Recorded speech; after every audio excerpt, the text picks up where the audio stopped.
Primeiramente, aqui quem fala é o Clênio, representante da terra indígena Prabubura, o líder dos jovens chavantes de Campinápolis.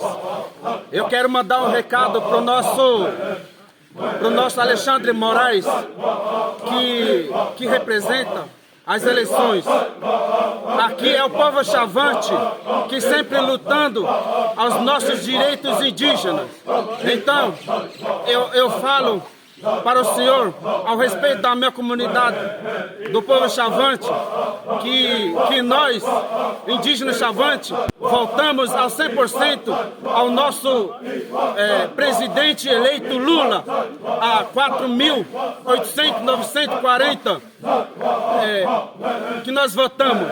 Então eu peço ao senhor não ouvir o falso profeta Sererê, que vem lutando, falando que representa a comunidade do povo chavante, mas infelizmente nós da aldeia, que nós luta, que nós vivemos na nossa cultura, eu falo para o senhor nunca ouvir o pastor Sererê.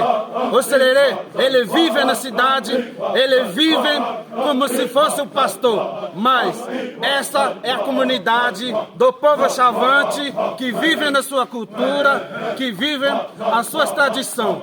Então, por favor, senhor Alexandre Moraes, não ouça a manifestação, a minoria do povo chavante que estão lá em Brasília, lutando ao pró do Bolsonaro.